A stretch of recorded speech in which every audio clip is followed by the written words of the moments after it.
Nous allons aujourd'hui, dans le cadre des interviews des gens exceptionnels qui ont un parcours atypique, grâce au fait qu'ils vivent la lumière authentique, avoir la chance de partager avec Astoria. Je suis Astoria Thompson. J'ai le plaisir de vous parler d'un outil qui va me permettre et qui va vous permettre d'illustrer votre date de naissance avec les cartes de tarot.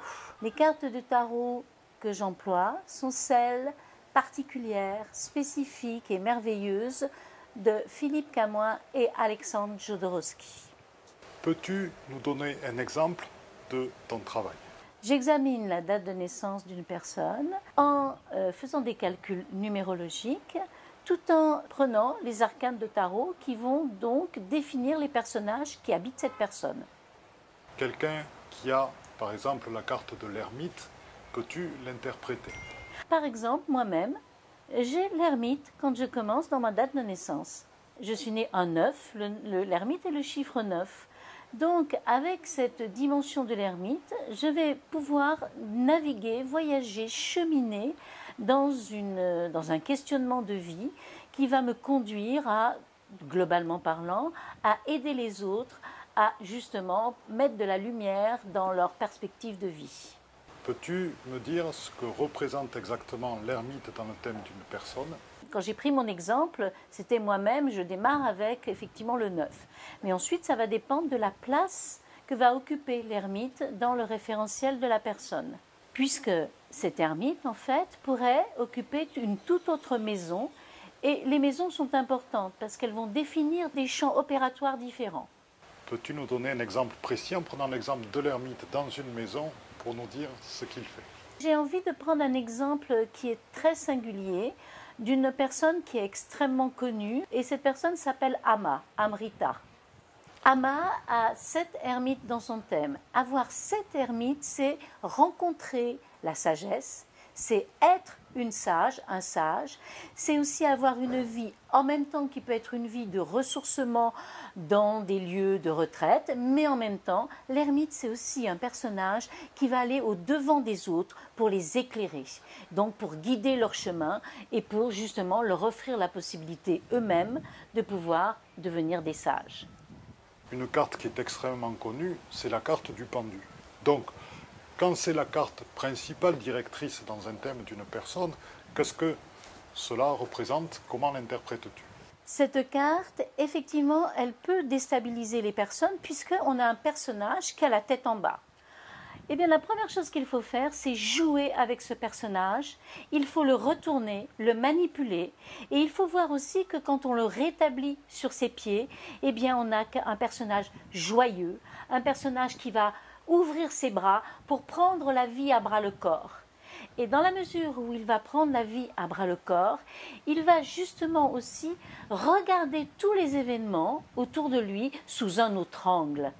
Et il va toujours être en capacité de lâcher prise. Quand tu tires les cartes à quelqu'un, tu vas exprimer à travers les cartes tout le potentiel qu'il a en lui. Quand on utilise des cartes de tarot, il est fondamental de donner de l'énergie, de donner de la joie et de pouvoir faire prendre conscience à la personne qui est en train de découvrir ces personnages qu'elle a des potentiels illimités et qu'elle a besoin de les utiliser et de les développer.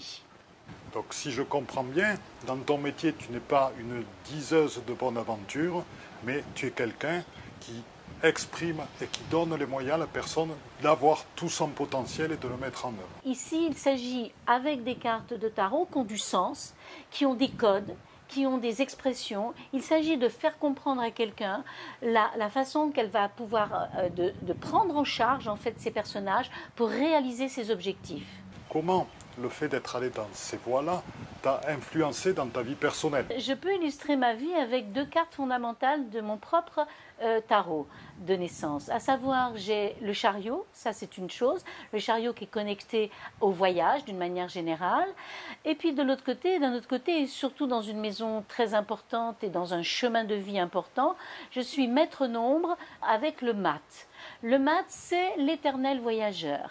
Et dans ma vie, progressivement, c'est vrai que d'une manière générale, même quand j'avais une vie peut-être un peu plus conventionnelle, il fut un temps, ça m'est arrivé, eh bien en fait, je détestais avoir des maisons. Je détestais rester au même endroit. J'avais toujours tendance à prendre un baluchon pour partir quelque part.